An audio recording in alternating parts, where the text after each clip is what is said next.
I was in a book. The scene before me was incredibly familiar. Polished marble floors reflecting the light like mirrors, a luxurious living room with 30-foot ceilings, and sitting across from me, a woman so beautiful she didn't look real, with an aura as cold as the peak of Everest. Elena Sterling, my contract wife, and in this male fantasy novel, the tragic supporting character who initially treats her husband like dirt gets destroyed by the protagonist later and ends up bankrupt. And I was the unlucky host, Ryan Cole, a man who married into the wealthy Sterling family, lived a life lower than the family dog, and was eventually tormented to death by Elena's high school crush. Right now, I was holding a document, divorce settlement agreement. The plot was in motion. The original Ryan had calculated that Elena would be distracted by a massive business deal today, intending to use another document as cover to trick her into signing this one. He thought that once he had the signed agreement, he could walk away with a chunk of change. Instead, in the original story, he gets humiliated by the male lead, Julian Thorne, and leaves with absolutely nothing. I looked down at the agreement. Party A, husband Ryan Cole. Party B, wife Elena Sterling. After amicable negotiation, the husband voluntarily waives all rights to the division of marital assets. My twitched. Good Lord, this guy was the ultimate simp. Even his divorce is pathetic. Leaving with nothing? Is he joking? The toilets in the Sterling mansion are gold-plated. If I pried a piece off, it would be worth more than my entire previous life. Across from me, Elena was reviewing a project report. She didn't even look up, her voice matching her personality. Absolutely zero warmth. Where's the other document? Bring them both here. Here it comes. This is the moment. In the original book, Ryan would slip the divorce papers inside the project file and hand it over. I took a deep breath and then, right in front of her face, I tore the divorce agreement into confetti. Rip it up. Rip it all up. What am I saving this for? A souvenir. Divorce is fine, but leaving empty-handed? No way. I want half the estate. Then I'm going to find a nice place with a view, do absolutely nothing, cook good food, hit the gym, maybe brew some craft beer. Isn't that better than being a doormat? Although this Ice Queen wife is seriously gorgeous. Her figure is insane. Too bad she's blind. She can't see a potential blue-chip stock like me and prefers that hypocrite Julian Thorne. Whatever. There are plenty of fish in the sea. Why get hung up on one flower? Once I get my settlement money, I can date whoever I want. Living the bachelor dream. Won't that be sweet? While I was mentally roasting everything in sight, I tossed the shredded paper into the trash can with basketball pro precision. Job done.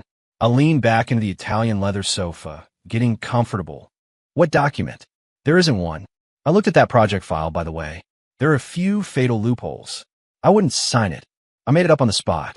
I'm just a useless trophy husband anyway. She wouldn't believe a word I said.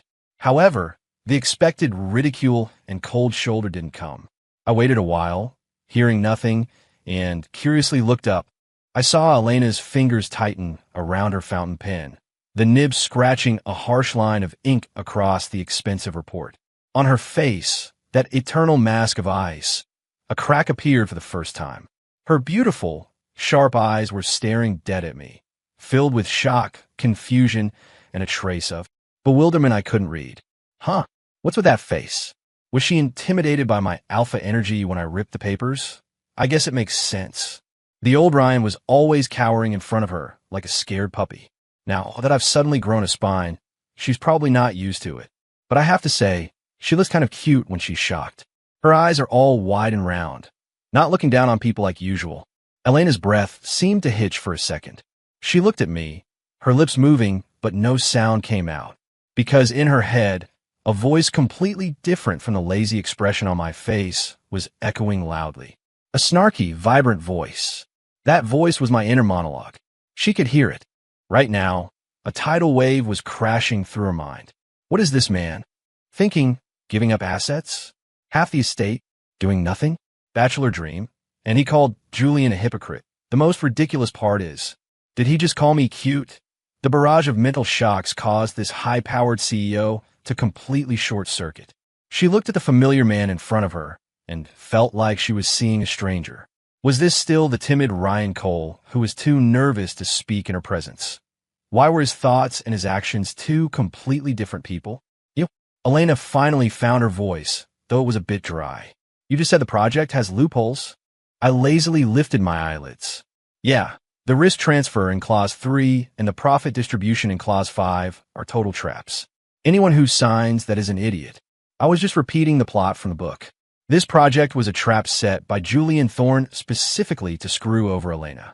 The original Ryan, trying to suck up to her, had actually urged her to sign it. Whatever, you won't believe me anyway. I'm just talking to hear myself speak. When Julian screws you over, you'll realize who is actually on your side and who is the wolf in sheep's clothing. Don't come crying to me then. Although, by that time, I'll probably be sunbathing on a private island somewhere. Crying won't help. Elena's knuckles turned white as she gripped the pen. She stared at me, as if trying to see through my soul. This man not only knew about the project she was about to sign, but he also knew the specific clauses, and he predicted she would be scammed. How was that possible? This project was led by her and Julian. No one outside the core team knew the details. How'd a husband that everyone looked down on know this, unless he had been playing a long game? Pretending to be a fool to hide his brilliance. An absurd thought began to grow wildly in Elena's mind. She fell silent. After a long pause, she pushed the multi-billion-dollar project report aside and picked up another file. The backup copy of the divorce settlement agreement that I had just ripped up. She looked at me and said, word by word, I'm not signing it. Not signing. I was stunned. That's not how the script goes. Did I look too cool ripping the papers? Did she fall for me? That can't be right. Doesn't she despise me?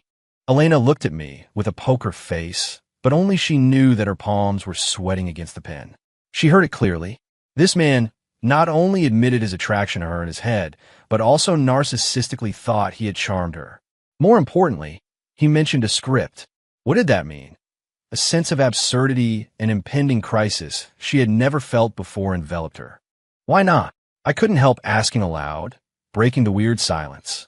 I said I'm not signing, so I'm not signing. Elena recovered her CEO demeanor, her tone leaving no room for argument. Until you prove what you said is true, this agreement stays unsigned. Prove? Prove what? Oh, the loophole thing. Sure, it's only a matter of days anyway. When the news breaks, you'll see just how much of a scam artist your white moonlight crush is. Perfect, actually. I'll just stay here in a mansion, eating your food and drinking your wine. Consider it a paid vacation. This place is way more comfortable than a rental apartment. I shrugged, acting indifferent. Suit yourself. I stood up and stretched, my shirt lifting to reveal a glimpse of tight waist and abs. I could feel Elena's gaze pause on my waist for a second. Hell, look at that. Claims she's not interested, but she's checking me out.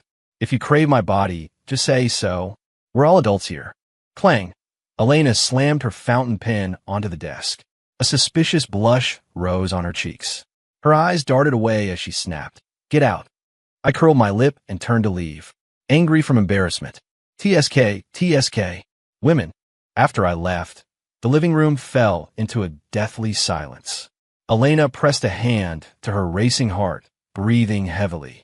In her 20-some years of life, she had never lost her composure like this. That man, the husband she hadn't bothered to look at twice in 3 years of marriage. The shock he gave her today was greater than all the corporate battles of the last decade combined. In her voice, script, playing the fool, she picked up the phone and dialed her assistant. Immediately, reevaluate the Project Star collaboration with the Thorne Group. Specifically, look at the 3rd and 5th clauses. I want a detailed risk report. Hanging up, she looked at the pile of confetti in the trash can. Half the estate. Date whoever I want. Elena's eyes grew cold. You want a divorce? You want to take the money and run? You want to find other women? Ryan Cole, I'm going to find out exactly what game you're playing. I went back to my room, feeling fantastic. Even though the divorce didn't happen, avoiding leaving empty-handed was a victory. Now, I just had to wait for Julian Thorne to implode. Elena would naturally trust me then, and bringing up the divorce and asset division would be smooth sailing. Humming a tune, I started rummaging through the closet. The original Ryan was truly broke. Aside from a few cheap outfits, he had nothing. Whatever. Let's hit the gym. This body has good potential. 8-pack abs V-line. Can't let go to waste. I changed into sportswear and headed straight for the mansion's private gym. I had been running for less than 10 minutes when the gym door was pushed open. A man walked in wearing a perfectly tailored suit and gold-rimmed glasses, looking like a refined gentleman. Julian Thorne, Elena's first love, and the culprit who ruined the original Ryan in the book. When he saw me, a look of undisguised disdain flashed in his eyes. Ryan, you still have the face to stay here? I heard you try to trick Elena into signing divorce papers again today. You really never change. I stopped the treadmill, wiped my sweat with a towel, and didn't even look at him. Speak of the devil. Here comes the famous hypocrite, Julian Thorne. Looks like a gentleman, but he's rotten to the core. In the book, to get Elena, he not only framed me, but also secretly embezzled assets from the Sterling Group, eventually bankrupting the family. Elena really is blind, ignoring a blue-chip stock like me to fawn over this guy who's gold on the outside, but trash on the inside. I couldn't be bothered to talk to him, so I moved to the weight section. Seeing me ignore him, Julian's face darkened. What he hated most was Ryan's dead pig doesn't fear boiling water attitude. A moocher trying to work out? What? Thinking of using your body to please Elena. His words were dripping with insult. I stopped walking and looked back at him. This idiot. Reverse psychology doesn't work on me.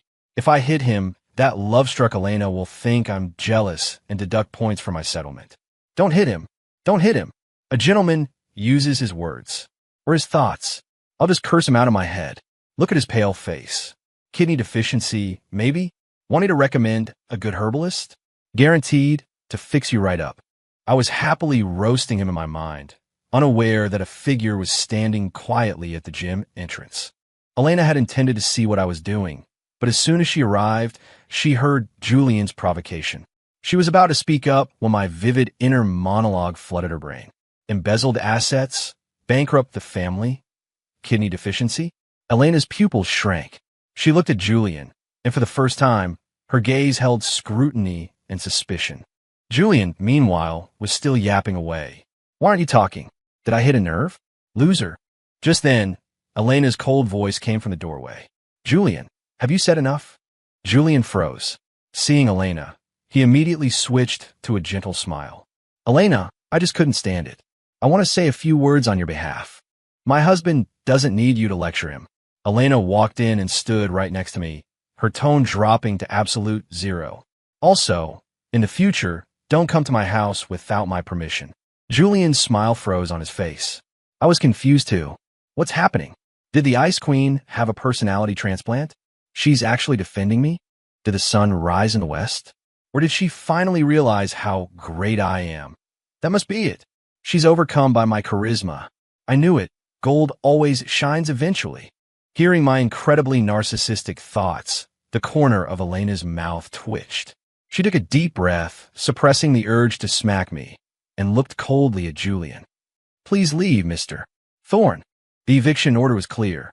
Julian's face went from green to white. Finally, he shot me a hateful glare and turned to leave. In the gym, it was just me and Elena. The atmosphere was a bit awkward. I looked at her, and she looked at me. Why is she staring at me like that? Don't tell me. She really fell in love with me? What do I do? I'm not ready to be a real husband. I just want to retire early, Elena. She felt her blood pressure rising again. What on earth goes on inside this man's head? Elena's eyes were like two sharp ice picks, scraping back and forth over me. I was getting a little creeped out. What is wrong with this woman? Just a second ago, she was defending me. Now she looks like she wants to stab me, flipping faster than a book page. Whatever. A good man doesn't fight with women. I'll be the bigger person. I cleared my throat, breaking the silence first. So, if there's nothing else, I'm going to get back to my workout. Elena squeezed a few words out through gritted teeth. Just said, Project Star has loopholes. She didn't use a question mark. It was a statement. My heart skipped a beat. She actually believed me? No way. Are love-struck brains that easy to fix? Is it possible my alpha energy is leaking out, making her trust me unconditionally? Yeah, that must be it. On the surface, I kept my cool and nodded. Yeah, like I said, the risk transfer and profit distribution are sketchy. Working with Julian Thorne? Careful you don't get sold and end up thanking him for it. I said it casually, like I was discussing the weather. But to Elena's ears, it was thunder. Because just moments ago, her assistant had sent the emergency report. The content of the report matched what I said exactly. In fact, the assistant's analysis wasn't even as cutting as my internal monologue. That Clause 3 looks like shared risk, but it actually pushes all potential regulatory and market risks onto Sterling Corp. If the project tanks, Thorn Group walks away clean, and Sterling gets saddled with massive debt. In Clause 5, the profit split looks like 50 to 50, but there are so many preconditions attached. After all the deductions, Sterling would be lucky to see 20%. Julian, that son of... His heart is black. Cold sweat trickled down Elena's back. If Ryan hadn't warned her, she might have actually signed it. The consequences would have been unimaginable. The way she looked at me became incredibly complex. Shock, confusion, curiosity, and a trace of something she didn't even realize. Reliance. This husband she always thought was a waste of space seemed to be hiding a side she knew nothing about. Who was he really? How? Did you know? She asked with difficulty. I spread my hands and started making things up. Lucky guess. Your husband might be unemployed, but I did graduate from a top university. I have some basic business logic. Yeah, right. If I told you I transmigrated into a book, you'd commit me to a psych ward. Just keep misunderstanding. Think I'm a hidden business genius. This damn charm of mine. Nowhere to hide it. Elena, she didn't want to dwell on why she could hear his thoughts anymore. Right now, she just wanted to pry open his skull and see how many secrets are hiding inside. I'm killing the project, Elena said, taking a deep breath. Oh, I replied, acknowledging it. Good, kill it. My peaceful life gets extended a few more days. Elena looked at my indifferent, salty fish attitude and felt a surge of irritation. She was out there working her tail off, almost getting scammed into bankruptcy. And here he was acting like it had nothing to do with him, but the person who saved her happened to be him. It was a frustrating feeling. She wanted to say something, but didn't know where to start. I'm hungry. I rubbed my stomach, cutting her off. Working out makes me hungry. I'm gonna go cook. With that, I walked around her and headed straight for the kitchen. Elena stood there, watching my back, falling into a long silence. The mansion's kitchen was open concept, fully equipped with top-tier gear. TSK, the life of the rich. This fridge is bigger than my bedroom in my past life. I rummaged through the refrigerator. Not bad. A 5 Wagyu Australian lobster, fresh matsutake mushrooms. Fully stocked. I'm in a good mood today. I'll show off a little. Let's make beef bourguignon. It's a hassle, but hey, good mood. I had already dismissed the Sterling family chef to go rest. I was alone in the kitchen, busy but happy. Prepping the beef, chopping vegetables, reducing the wine. My movements were fluid, filled with a pleasing rhythm. In my past life, I was just an average corporate drone, but my only hobby was studying food. I mastered cuisines from all over the world. Before entering the book, my biggest dream was to open my own private kitchen restaurant. Unexpectedly, that dream was being realized here. Even if there was only one customer, and she was an ice queen.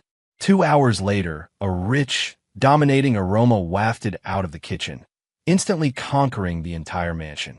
The scent was layered, robust, and warm, making anyone who smelled it instantly ravenous. Elena, who was working in the study, was distracted by the smell. She frowned, stood up, and walked out. Then, she saw a scene she would never forget. The setting sun streamed through the floor-to-ceiling windows, gilding the tall man's figure in gold. He was wearing a simple white t-shirt, sleeves rolled up to his elbows, revealing the solid lines of his forearms. He was staring intently at the Dutch oven on the stove, his expression gentler than she had ever seen. It wasn't a disguise, nor was it acting. It was a genuine love and respect for food. In this moment, he didn't look like a useless son-in-law, nor a business genius, and certainly not a rogue full of dirty jokes. He looked like an artist creating beauty. Elena's heart skipped a beat, uncontrollably. All right, time to serve. I lifted the heavy lid, and an even more intense aroma burst forth, almost tangible. I ladled the bowl and tasted it. Not bad. The beef melts in your mouth. The sauce is rich, savory, but not greasy. My skills haven't faded. Too bad I'm eating alone. The Ice Queen is probably still mad at me. Definitely won't come down. Whatever she doesn't eat, I eat. This huge pot is enough for 2 meals. I was just about to take my bowl to the dining room to enjoy it solo when I turned around and saw Elena standing at the kitchen entrance. She just stood there quietly, looking at me, her eyes complex. I paused. You want a taste? I asked, driven by some unknown force. Elena didn't speak. She simply walked in, took a delicate white porcelain bowl from the cabinet, and held it out to me. Action speaks louder than words. I curled my lip and ladled a serving for her too. The law of true fragrance works on everyone. Mouth says no, body says yes. Holding her bowl, Elena heard my thoughts, and her hand trembled slightly. She glared at me, but the look lacked its usual chill.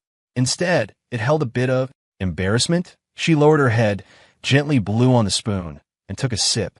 The next second, her eyes lit up. It was a taste sensation she had never experienced before.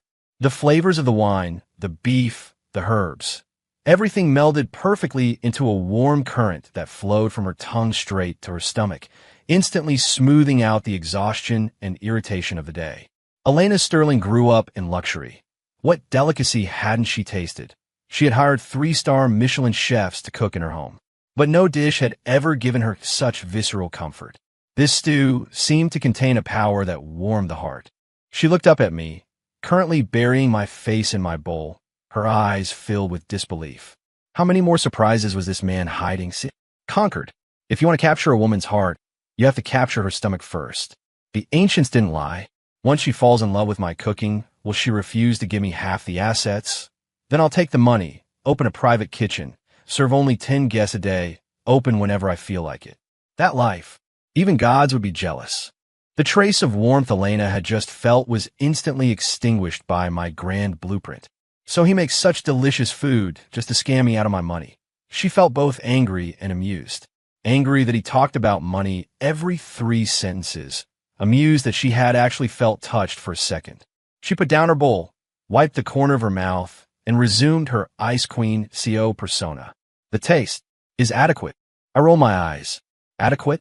The light in your eyes just now almost blinded me, and you're still acting tough. Women, truly creatures who say one thing and mean another. Elena ignored my internal roasting. She looked at me and suddenly asked, "Have you always been this good at cooking?" "Pretty much. It's a hobby," I answered casually. Why didn't I know? I almost choked on my soup. "Lady, we've been married 3 years.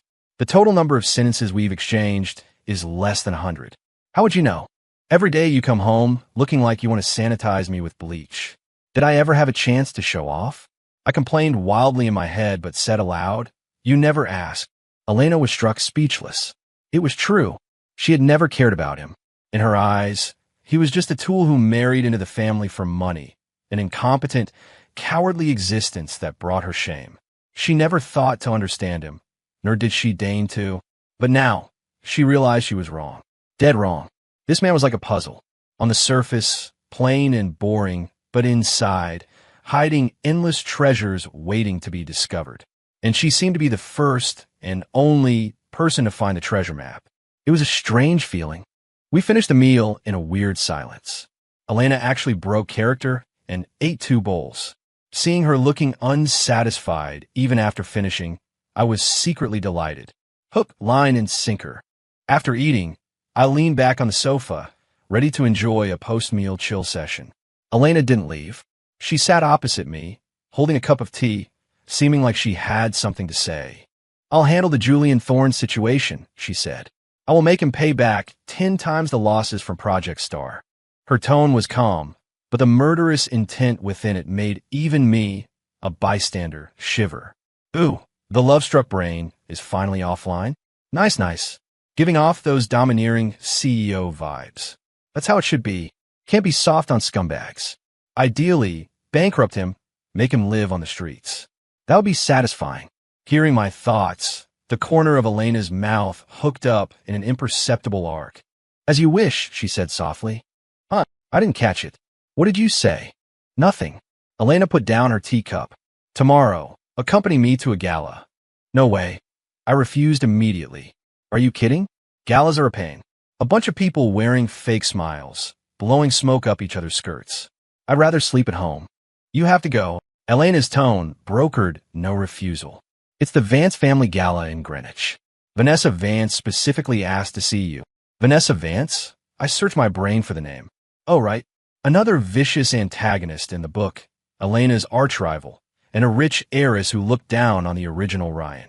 In the book, she frequently humiliated Ryan in public to strike at Elena. Vanessa Vance? That busted, brainless woman. She asked for me? She's definitely up to no good. Probably cooked up some new way to humiliate me and laugh at Elena. Fine, I'll go. Who's afraid of who? It's been a while since I watched a circus act. Tomorrow I'll wear flip-flops and board shorts. Piss off those pretentious snobs. Elena. She felt that tomorrow's gala was going to be very exciting. She was actually starting to look forward to it. Tomorrow afternoon at 7. The driver will be waiting at the door. Elena stood up, looking down at me. Also, no flip-flops. With that, she walked upstairs in her high heels without looking back, leaving me alone and confused on the sofa. How did she know I wanted to wear flip-flops? Did she put a camera in my room? Holy crap, this woman is scheming. Terrifying. On the staircase landing, Elena heard my thoughts and stumbled, almost tripping. She held onto the railing, laughing and crying at the same time. This man's brain wiring was truly different from normal people. The next afternoon, I ultimately failed to wear flip-flops to the gala. Elena had the butler deliver a top-tier, handmade Armani suit, complete with cufflinks, tie, and leather shoes. I looked at the devastatingly handsome man in the mirror and nodded with satisfaction. Damn, clothes really do make the man. The ancients were right. With this face, this physique, and this outfit, I am a walking pheromone dispenser. Elena has good taste. But I wonder if dressing me up this nicely implies some ulterior motive. Does she want to show me off at the party? Like, hey look, this is my trophy husband? Sigh. Being a hottie is so much pressure. I adjusted my tie and walked downstairs. In the living room, Elena had been waiting for a while. Today she was wearing a moonlight white gown, the hem dotted with crushed diamonds that sparkled under the lights. Her long hair was pinned up, revealing a swan-like neck. Her cold aura was mixed with an ethereal, fairy-like vibe. Even though I roasted her constantly in my head, I had to admit, in this moment she was breathtaking. Goddess. I couldn't help but praise her internally. Hearing my thought, Elena's body stiffened imperceptibly. She looked up, met my eyes, and the tips of her ears turned slightly pink. I cleared my throat, masking my moment of distraction. Let's go. She hummed an okay and walked over, actively looping her arm through mine. Her arm was cool, the skin smooth like fine silk. A faint scent of gardenias drifted into my nose, making my mind wander. Holy SHD. She initiated the arm hold. Is the glacier melting? She smells so good. Gardenias. No. Ryan, hold it together. You are a man who wants to retire. Do not be moved by beauty. Money. Think about the settlement money. My mind was at war, but my body honestly stood up straighter, letting her hold on. Elena could clearly feel the muscles in my arm tighten instantly. She could also clearly hear my chaotic and hilarious internal struggle. The corners of her mouth couldn't help but tilt upward. It was her first genuine smile of the day. Although faint, it was enough to sweeten the air around us. The driver and butler in the front seat saw this through the rearview mirror, and their eyes almost popped out. Mr. and Mrs. Cole, reconciled, and the always stoic madam actually smiled. This was the miracle of the century. The Vance family gala was held at a private estate in the suburbs. Celebrities, high society, the scent of expensive perfume and money. When Elena and I appeared, we immediately drew everyone's attention. There was no helping it. Our visuals were too powerful. One cold as the moon, one sturdy as a pine. Standing together, we looked like a match made in heaven. Isn't that CEO Sterling? Who's the guy? He's gorgeous. Who else? That useless husband of hers. Useless? If looking like that is useless, what are we? What's the use of being handsome? He's still a moocher. I heard Elena is sick of him. My expression didn't change. Here it comes. The classic NPC taunting segment. Laugh all you want. You'll be shocked soon enough. Today, I'm going to make sure my wife is the brightest star in the room. No one steals her thunder. Hearing my thoughts, warmth flowed through Elena's heart. Holding my arm, she unconsciously tightened her grip. Just then, a woman in a fiery red dress with heavy makeup walked over, hips swaying. Vanessa Vance. Elena, you finally made it. I've been waiting ages. Vanessa smiled broadly, but her eyes were like knives, landing on me. Well, isn't this young Master Ryan? How'd you find time to join us for business today? I thought you only knew how to cook and babysit at home. Her voice wasn't loud, but it carried enough for the surrounding circle to hear. A wave of suppressed snickering rippled through the crowd. Elena's face instantly turned cold. But I smiled, and the villain arrives. This dialogue hasn't changed in 10 years. Can we get some new material? What's wrong with cooking and staying home? Does cooking stop your chest from growing? Oh, wait. Seems like it hindered your brain development instead. Puffed. Elena couldn't hold it back. She laughed. Although she quickly wiped the smile off her face, sharp-eyed Vanessa caught it. Vanessa's face turned ugly instantly. Elena laughed. Because of this loser. How dare she? Elena Sterling, what are you laughing at? Vanessa snapped, embarrassed and angry. Elena glanced at her indifferently, her tone flat but crushing. I was laughing at my husband's sense of humor. Unlike some people who only know how to tell jokes that lack class. Dead silence. Everyone looked at Elena like she was an alien. The CEO was defending her useless husband and praising his humor. Did the world turn upside down? Vanessa was stunned too. She pointed at me, then at Elena, too angry to speak. You. I watched her furious face, delighted. Yes, exactly that face. You mad? You upset? You thought I came to get roasted, but I came to watch the show. Elena, nice work. Gold star for you.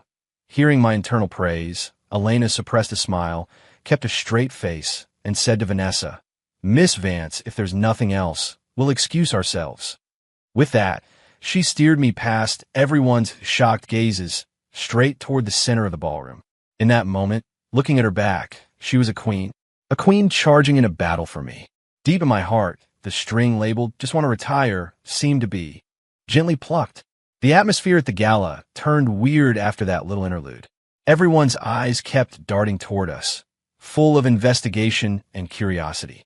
Elena completely ignored them, grabbed a glass of champagne from a waiter's tray, and handed it to me. I don't drink wine. I refused directly. Smells like horse pee. Even dogs wouldn't drink it. I'd rather go home and drink the rice wine I brewed myself. Elena's hand froze midair. Then she casually retracted it and grabbed a juice for me instead. Sorry, I forgot, she whispered. I paused. She apologized to me. The Ice Queen knows the words I'm sorry. Is the earth going to explode tomorrow? But wait, how did she know I don't drink wine? I don't think I ever told her. I looked at her suspiciously. Elena felt awkward under my gaze and looked away. She couldn't exactly say, I heard your thoughts yesterday, so I memorized it. Last time at the house, you took the 2 cases of Lafite that Julian sent and used them to water the flowers. She invented a reason. I realized. Oh, right. That happened. I remember roasting it, saying it was a waste of good soil. I didn't think she remembered. TSK. This woman pays attention to detail. I felt pretty good about it, corners of my mouth ticking up. Elena saw my goofy grin and couldn't help smiling too. Not far away, Vanessa and a few wealthy heiresses were huddled together, pointing at us. Vanessa, did you see that? Elena is acting like she's possessed today, actually protecting that waist, right? And smiling at him. I've known her for years, never seen her smile at anyone. Vanessa gripped her wine glass until her knuckles turned white. Just putting on a show, she gritted out. I don't believe Elena can tolerate him forever. Just wait for the main event. She had arranged everything. The highlight of tonight's gala was the charity auction. She had prepared a specific item just to humiliate Ryan and Elena in public. Soon, the host went on stage and announced the start of the charity auction. The first few items were jewelry and art, snapped up by various tycoons. The atmosphere was lively. Finally, it was time for Vanessa's main event. The host introduced it with exaggerated flair. This next item is very special. It is an exclusive, handwritten score of a piano composition for Elena, personally composed by our famous young pianist, Mr. Julian Thorne. As soon as the words fell, the crowd went wild. Everyone's eyes shot toward Elena, and me beside her. Julian wrote a song for Elena, and now was being auctioned. This was a slap in the face to me, the legitimate husband. I felt Elena's body stiffen instantly. I looked down and saw she was pale, biting her lip. Wow, that's dirty. Auctioning the ex-crush's love token right in front of the current husband? Julian and Vanessa. Those 2 trash bags deserve each other. Elena probably wants to crawl into a hole right now. Poor girl. While sympathizing with her, I was also getting ready to enjoy the show. Vanessa walked onto the stage triumphantly, taking the microphone. This piece represents Julian's most sincere blessings for Elena. We all know they were once a match made in heaven, but fate plays tricks. She trailed off, glancing meaningfully at me. So, I hope someone with heart will bid on this blessing today, putting a perfect period on their unfulfilled romance. She looked provocatively at Elena. The meaning was clear. Elena, if you still have feelings, buy it yourself. If you don't buy it, you're disrespecting Julian. And as for me, whether Elena bought it or not, I would be the laughingstock. What a vicious trap. Starting bid, $1, Vanessa announced with a smirk. The price was purely insulting. The room was dead silent. No one bid. Everyone was watching us, waiting for Elena's reaction. Elena's hand on her glass was shaking from attention. I knew she was in a dilemma. Just then, I lazily raised my hand. I bid $2. Everyone's gaze snapped from Elena to me. Shock, confusion, disdain, mockery. Vanessa looked like she heard the world's funniest joke and laughed loudly. $2? Ryan, are you joking? Do you know what kind of event this is? I dug a finger in my ear, looking innocent. Wasn't the starting bid $1? I bid $2. I doubled it. What's the problem? There's a problem, a big problem. I'm here to cause chaos. You want to use this trash song to disgust my wife? Not on my watch. It's just a crappy song. Acting like it's a treasure? With Julian's three-legged cat skills, the song probably sounds worse than a nursery rhyme. Hearing my thoughts, Elena snapped her head up, looking at me in disbelief. He is standing up for me. Warmth flooded her limbs instantly. Vanessa laughed, so hard she shook. Doubled? Ryan, you really think you're someone. I bid $1 million. She jacked the price up to a ridiculous level. She wanted to tell everyone that Ryan couldn't even pull out $1 million. He was trash. I curled my lip. $1 million for a pile of scrap paper? This woman really is all chest and no brains. Whatever. Not playing with idiots. I lowered my hand and leaned back, adopting a pose that said, you guys play, I'm chilling. Everyone thought I had chickened out and started jeering. Vanessa was triumphant. However, just as the gavel was about to fall, a cold voice rang out. $10 million. It was Elena. She stood up, staring coldly at Vanessa on stage. My husband thinks this song isn't worth money, but I can't let Mr. Thorne's sentiments be insulted by a number like $1 million. She paused. Then her tone turned biting. However, since it is an auction, there are rules. She looked at the host. I'd like to ask, can we inspect the goods on site? The host was stunned. Inspect? CEO Sterling, you mean? I mean, Elena's gaze swept the room and landed on me, her eyes holding a slyness I couldn't read. Since it's a piano piece, we should hear it played to know if it's good or bad, right? My husband happens to know a little piano. Dead silence. Everyone looked at Elena like she was crazy. Then, they looked at me like I was an idiot. Ryan Cole knows piano. Is this an international joke? Everyone knew he was a good-for-nothing waste who knew nothing but spending his wife's money. Let him play piano? He probably didn't even know how many keys were on a keyboard. Vanessa laughed until tears came out. Elena, do you have a fever? Let him play. Are you trying to treat everyone to a comedy show called Casting Pearls Before Swine? Laughter erupted around the room. I was confused too. What is this woman doing? When did I ever say I knew piano? Oh, I remember. The original Ryan took a piano elective in college, but he was beginner level. Struggled to play Twinkle, Twinkle, Little Star. Is she trying to humiliate me? No, she just offended me. Is this some new couple kink? Push me to the edge and then save me like a goddess? Rich people are weird. While I was freaking out internally, Elena shot me a reassuring look. She didn't speak, but I strangely understood her meaning. Trust me, I steal my heart. Screw it. I'll die a hero. At worst, I'll go up there and bang out chopsticks. It's not just me losing face anyway. As long as I'm not embarrassed, everyone else is. I stood up, adjusted my suit, and, under the gaze of everyone expecting a disaster, walked step by step toward the expensive Steinway piano in the center of the stage. I took a deep breath and sat down. My fingers gently rested on the black and white keys. The cold touch triggered a flood of unfamiliar memories. Not the original host's memories. My own from my past life. I was just a corporate drone, But to chase a girl in music school, I had practiced piano bitterly for 3 years. I didn't get the girl, but the skill was drilled into my bones. I hadn't realized that after transmigrating, this skill I had long forgotten came with me. The corners of my mouth lifted into a confident smile. God is helping me. Julian, Vanessa, you two just wait. Today I'm going to show you what a real skills gap looks like. Hearing my thoughts, Elena finally let out the breath she was holding. She knew this man wouldn't let her down. I closed my eyes, letting the emotion build. Then my fingers fell. A cascade of fluid, magnificent notes poured from my fingertips like water. Not Julian's pretentious for Elena, but a piece I loved in my past life, Lis La Campanella. This piece is famous for its extreme technical difficulty and brilliant melody. Bell tones, mimicry, rapid repetitions, huge leaps, octaves. I mastered every flashy section perfectly. The entire ballroom was instantly pulled into a magnificent world constructed of notes. Everyone's expressions shifted from mockery and disdain to shock, then to utter, slack-jawed stupefaction. They stood with mouths open, eyes wide, as if witnessing an impossible miracle. Vanessa's smile froze on her face like a grotesque mask. Below the stage, Elena watched me shining brilliantly, her gaze entranced. She knew he could play, but she didn't know he could play this well. That confident spirit, the fluid technique, the aura controlling the room. In this moment, he was so dazzling she couldn't look away. Bang! With the final chord, I lifted my hands with a flourish. The room remained dead silent, until someone, somewhere, started clapping. Then, thunderous applause erupted, shaking the rafters. It lasted for a long time. I stood up, gave a gentlemanly bow to the audience.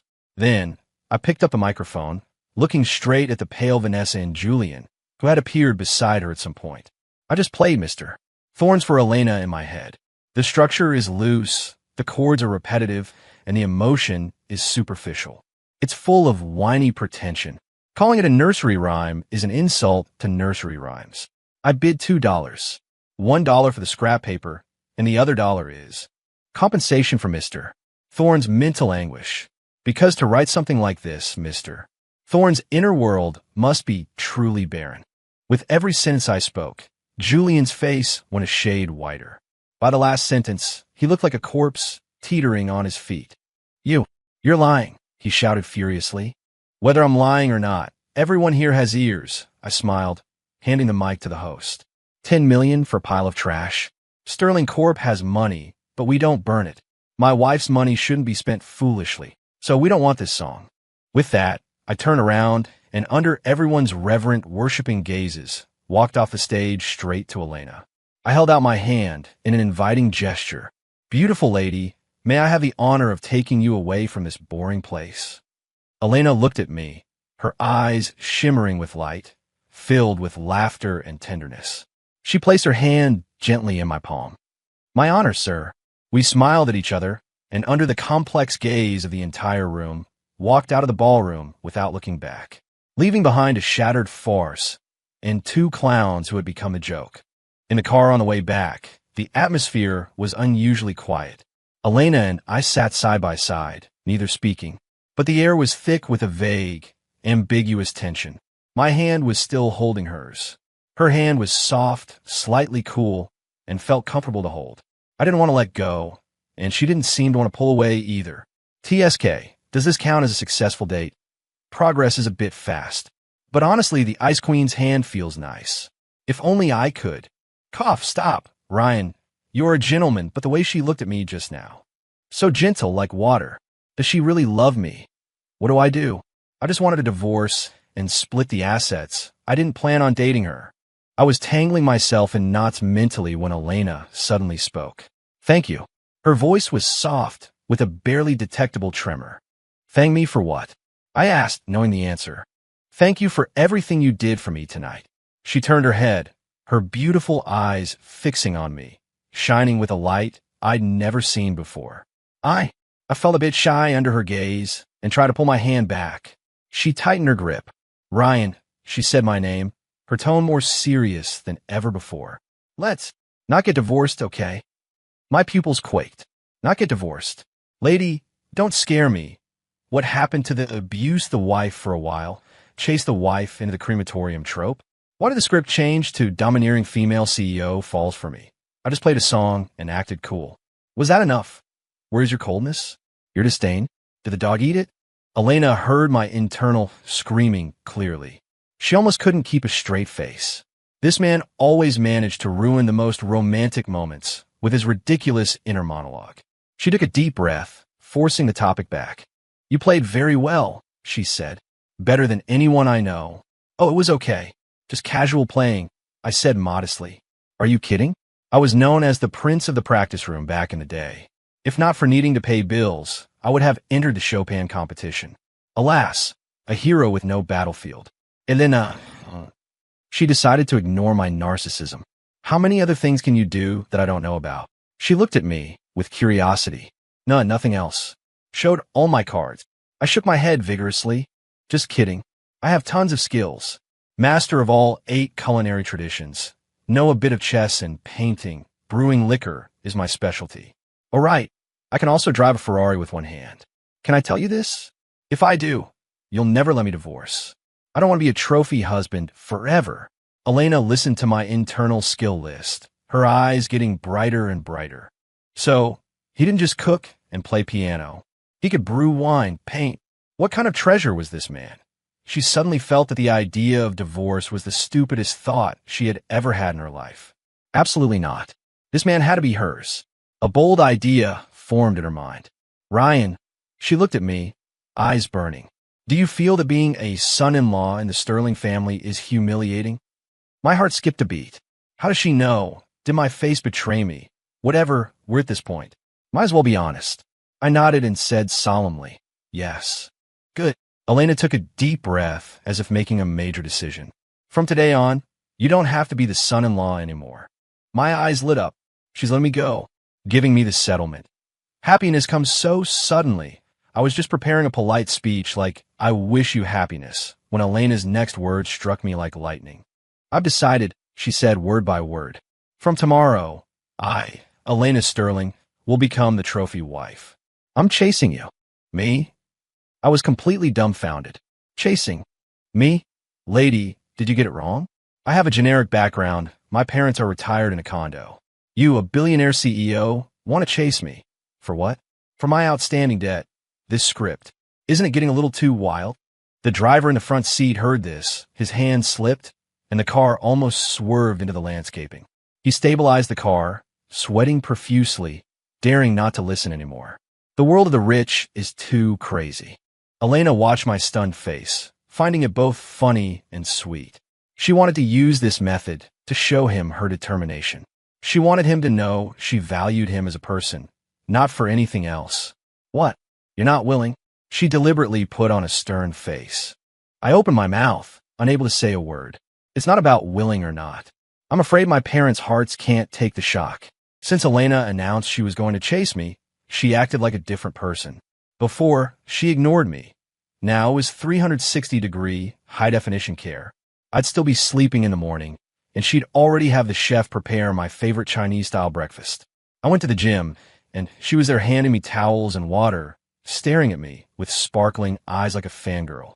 It got so bad I almost pulled a muscle doing Abrites. Lady, can you stop staring? Lots of pressure here. I admit my 8-pack is awesome, my V-line is sexy, but do you have to be so obvious about thirsting over my body?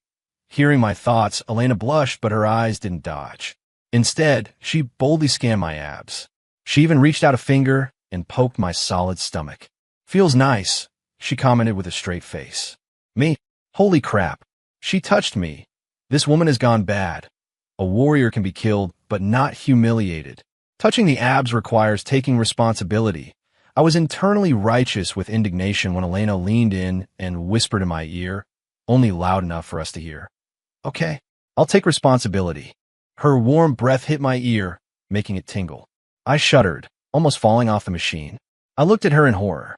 How did she know what I was thinking? A terrifying thought struck my brain like lightning. I turned my head stiffly to look at Elena's smiling eyes. Tentatively, I recited a line in my head. Elena is a little pig. Elena's smile froze instantly.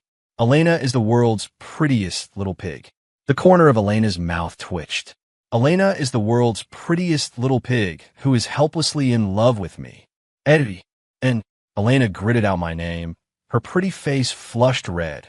Whether from anger or embarrassment, I couldn't tell. It was over. Case solved. I looked at her. She looked at me. The whole world seemed to stop. I finally understood why she had been acting so weird lately.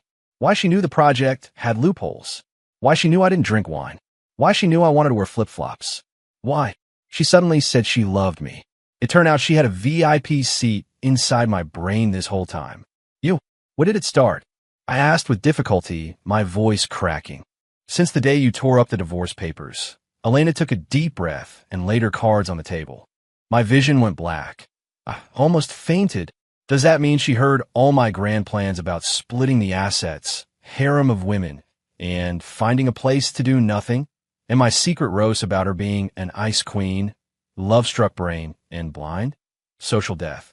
Massive social death scene. I wanted to dig a 3-bedroom apartment out of the floor and crawl inside. No face left to see people. My image as a wise and mighty hero is ruined. She must think I'm a pervert with a brain full of trash. Seeing my look of utter despair, whatever anger Elena had vanished. She just found it funny. So he wasn't fearless. He just didn't know. She stepped forward, took my hand, and said softly, I don't think you're a pervert. I think. She paused, her eyes becoming incredibly serious. You're cute. I jerked my head up to look at her. There was no mockery in her eyes, no disdain, only fullness of sincerity and pampering. Cute. She used cute to describe me. Does this woman misunderstand something? I am clearly a domineering alpha male. Elena finally couldn't hold it back and laughed. Her smile was like ice melting, spring returning to the earth. I watched her smile entranced. Ryan, she smiled at me. Now, can we have a proper talk? Talk? About what? I hadn't fully recovered. Talk about our future. Her gaze was gentle and firm. In that moment, the wall in my heart labeled just want to retire seemed to crack open. After the big reveal, the invisible barrier between Elena and me completely disappeared. Although I still roasted her in my head occasionally, the nature of it had changed. Before it was enemy combatant, now it was internal friction, or rather, couples banter. Yes, couple. I don't know when I defaulted to this identity. Maybe because her eyes were too gentle, or maybe because her cooking was so bad it triggered a strong protective instinct in me. Yes, since the reveal, CEO Sterling, who had never touched dishwater, became obsessed with cooking for me. Here, try my new cola chicken wings. She pushed a plate of black, unidentified objects toward me with a look of anticipation. I looked at the plate and fell in a deep thought. This is cola chicken wings? This looks like wings dug out of coal mine. If I eat this, am I going to meet the Grim Reaper tonight? No, I can't eat it.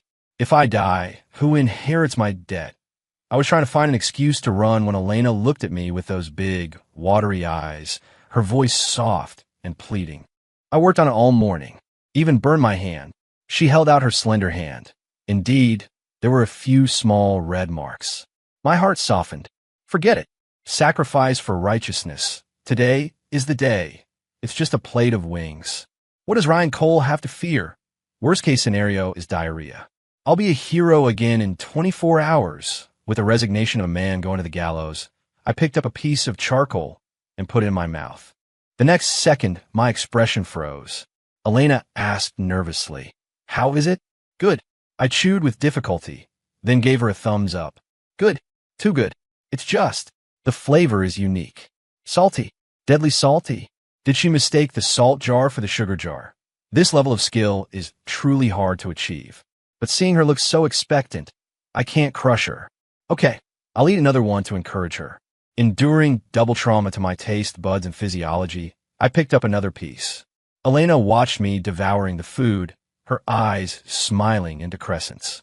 She picked up a piece herself, ready to taste her handiwork. My heart jumped. Don't eat it. It's toxic. I moved fast, snatching the wing from her chopsticks and stuffing it into my mouth. Cough, cough. I choked on the saltiness. It was too good, I couldn't help it. Don't fight me for them. They're all mine. Elena stared at me blankly, and then, Her eyes slowly turned red.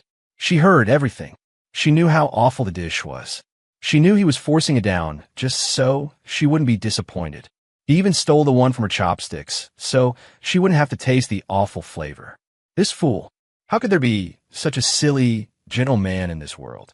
She put down her chopsticks and gently hugged my waist from behind. Her cheek pressed against my back, her voice muffled. Ryan, you're so good. My body stiffened. Here we go again. She's turning on the charm. Hugging so tight, my abs are getting deformed. But she smells really good. Being held like this feels not bad.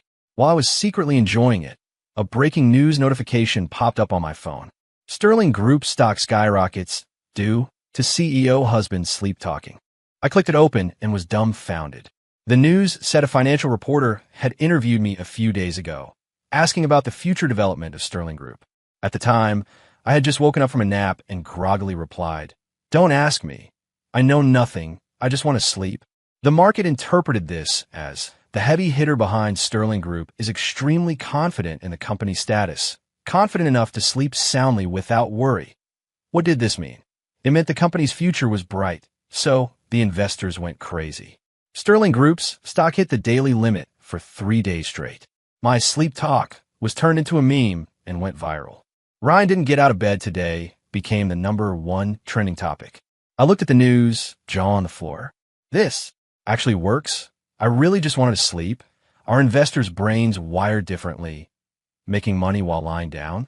This is the highest realm of the retirement life. As I marveled, Elena shook with laughter behind me. She hugged me and whispered in my ear, "Yes, this is all your credit. My God of doing nothing." She gave me a special nickname. Although it was a bit cheesy, for some reason, hearing it made my heart feel sweet.